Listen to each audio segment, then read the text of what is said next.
മാളികപ്പുറം ടീമിൻ്റെ പുതിയ സിനിമ അഭിലാഷ് പിള്ളയുടെ രചന, അതുപോലെ തന്നെ വിഷ്ണു ശശിശങ്കറാണ് സംവിധാനം. നമ്മുടെ അർജുൻ അശോക് പ്രധാന കഥാപാത്രത്തെ അവതരിപ്പിച്ചിട്ടുള്ള സിനിമ കൂടിയാണ് സുമതി വളവ്. ഒരു ഹൊറർ കോമഡി വിഭാഗത്തിൽ പെടുത്താവുന്ന സിനിമയാണ്.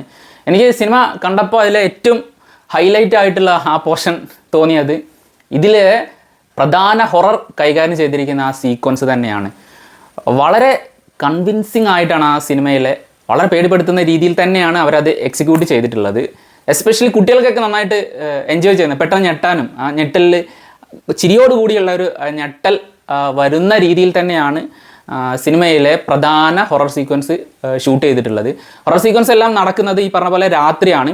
രാത്രി അതിൽ പ്രധാനമായിട്ട് പറയുന്ന ഈ സുമതി വളവ് എന്ന് പറയുന്ന ആ ഒരു ഏരിയയിൽ പണ്ട് ഒരു 5-6 വർഷം മുമ്പ് ഒക്കെ സോഷ്യൽ മീഡിയയിലേക്ക് ഒരുപാട് ഫേമസ് ആയിരുന്നു സുമതി വളവ് എന്ന് പറഞ്ഞ ആ ഏരിയ. കാരണം എന്താ വെച്ചാൽ ആ ഒരു വളവിൽ എന്തോ ഒരു സ്പിരിച്വൽ ആക്ടിവിറ്റി ഉണ്ട്. അവിടെ പോകുന്ന വാഹനങ്ങളൊക്കെ അപകടത്തിൽപ്പെടുന്നു, വാഹനങ്ങളിൽ ഉള്ള ആളുകൾക്ക് പരിക്ക് പറ്റുന്നു എന്നുള്ള രീതിയിലെല്ലാമുള്ള ഒരുപാട് കഥകളുണ്ടായിരുന്നു. എത്രത്തോളം സത്യമാണ് തെറ്റാണ് എന്നുള്ള കാര്യങ്ങളൊന്നും നമുക്കറിയില്ല. എന്നിരുന്നാലും ഈ ഹൊറർ ഫാൻറ്റസി കാര്യങ്ങളൊക്കെ ശ്രദ്ധിക്കുന്ന ആളെന്നുള്ള എനിക്ക് ഇങ്ങനെയുള്ള കാര്യങ്ങളൊക്കെ ഇഷ്ടമാണ്. അപ്പോൾ ആ ഒരു പ്രതീക്ഷയിൽ തന്നെയാണ് ഞാൻ സിനിമയിൽ പോയത്.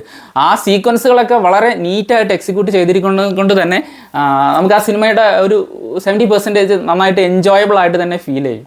ഇതേ ഹൊറർ സീക്വൻസ് ഒരു കോമഡി അധികം വിട്ട് കോമഡിയുടെ മേമ്പൊടിയിൽ തന്നെ വീണ്ടും കാണിക്കുന്നുണ്ട് സിനിമയിൽ. ആ ഒരു ഏരിയ വരുന്ന സമയത്ത് വളരെ മനോഹരമായിട്ട് തോന്നിയിട്ട്. പക്ഷേ ഇതിലൊരു ഒരു ഒരു ഫ്ലോ ആയിട്ട് എനിക്ക് തോന്നിയത് എന്താണെന്ന് വെച്ചാൽ ഒരുപാട് ക്യാരക്ടേഴ്സ് ഉണ്ട്. ബാലു വർഗീസ്, സൈജു കുറുപ്പ് അടക്കമുള്ള ഒരുപാട് പ്രൊമിനൻ്റ് ആയിട്ടുള്ള ക്യാരക്ടേഴ്സ് സിനിമയിലുണ്ട്. പക്ഷേ അവരുടെ ആ ക്യാരക്ടറിനൊക്കെ എന്തെങ്കിലും വളരെ ഡെപ്തുള്ള കാര്യങ്ങൾ ഉണ്ടോ എന്ന് ചോദിച്ചു കഴിഞ്ഞാൽ എനിക്ക് സംശയമാണ്. ബാലു വർഗീസൊക്കെ എന്ന് പറഞ്ഞു കഴിഞ്ഞാൽ പല തരത്തിലുള്ള പല ട്രെയ്റ്റ്സ് ഉള്ള ക്യാരക്ടറൊക്കെ ചെയ്യാൻ പ്രാപ്തനായിട്ടുള്ളൊരു വ്യക്തിയാണ്.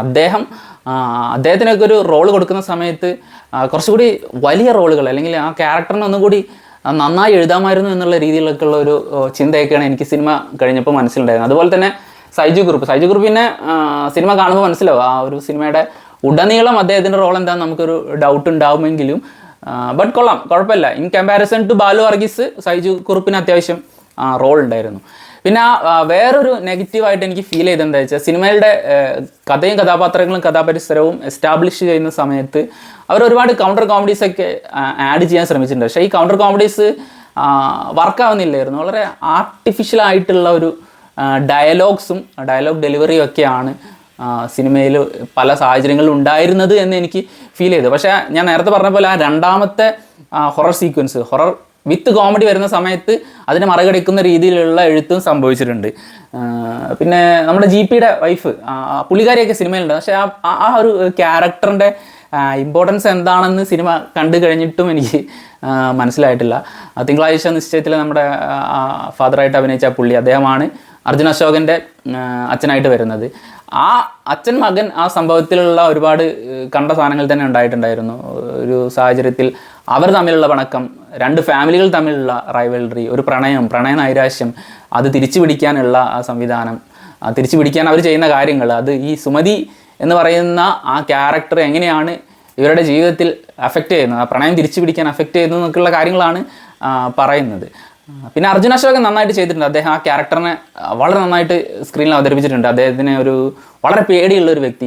ഈ കൂട്ടത്തിലുള്ള എല്ലാ ക്യാരക്ടേഴ്സിനെയും കമ്പയർ ചെയ്യുന്ന സമയത്ത് അർജുൻ അശോകനാണ് ദ മോസ്റ്റ് ഫിയർഫുൾ മാൻ. അതായത് അദ്ദേഹമാണ് എല്ലാ കാര്യത്തിനോടും പേടിയുള്ളത്. സുമതിയോട് മാത്രം എല്ലാ കാര്യത്തിനോടും പേടി കൊണ്ട് ജീവിക്കുന്ന ഒരു വ്യക്തിയാണ്. അദ്ദേഹത്തിൻ്റെ ആ ഒരു ട്രാൻസിഷൻ, അല്ലെങ്കിൽ അദ്ദേഹം ആ സുമതി വളവുമായി ബന്ധപ്പെട്ട് അദ്ദേഹത്തിനുണ്ടാകുന്ന അനുഭവങ്ങളൊക്കെ സിനിമയിൽ കാണിക്കുന്ന സമയത്ത് കോമഡി ആയിട്ട് കൈകാര്യം ചെയ്തിട്ടുണ്ട്. അദ്ദേഹത്തിൻ്റെ ആ ഒരു പെട്ടെന്നുള്ള ഞെട്ടലും ചിരിയും ആ കാര്യങ്ങളൊക്കെ കുട്ടികളൊക്കെ നന്നായിട്ട് ചിരിക്കുന്നുണ്ടായിരുന്നു. വീക്കെൻഡ് ആയതുകൊണ്ട് കൂടി ഫസ്റ്റ് ഷോ ഈവനിങ് ആണ് ഞാൻ പോയത്. അപ്പോൾ തന്നെ ഒരുപാട് ഫാമിലി മെമ്പേഴ്സും അതുപോലെ തന്നെ കുട്ടികളായിട്ടാണ് വന്നിട്ടുള്ളത്. അപ്പോൾ നമുക്ക് കണക്ട് ചെയ്യാൻ പറ്റാത്ത ഒരുപാട് ഏരിയകളിൽ കുട്ടികൾക്ക് കണക്ട് ചെയ്യാൻ പറ്റുന്നത്, കുട്ടികൾ ചിരിക്കുന്നുണ്ടായിരുന്നു. അപ്പോൾ എനിക്ക് തോന്നി ഇത് കുട്ടികളുമായിട്ട് പോയി കണ്ടു കഴിഞ്ഞാൽ അവർക്ക് ഇഷ്ടപ്പെടാൻ സാധ്യതയുള്ള ഒരു സിനിമ കൂടി ആണ്. ഒരു സിനിമ മൊത്തത്തിൽ നിരീക്ഷിക്കുന്ന ആളെന്നുള്ള നിലയ്ക്ക് എനിക്കൊരു 70% എൻ്റർടൈനിങ് വാല്യൂ തന്ന സിനിമയാണ് സുമതി വളവ്. നിങ്ങൾ ഈ സിനിമ കണ്ട ആളാണെങ്കിൽ സിനിമയെക്കുറിച്ചുള്ള നിങ്ങളുടെ അഭിപ്രായം താഴെ കമൻറ്റ് ബോക്സിൽ രേഖപ്പെടുത്താം. മറ്റൊരു വീഡിയോ ആയിട്ട് വീണ്ടും കാണാം. ബൈ.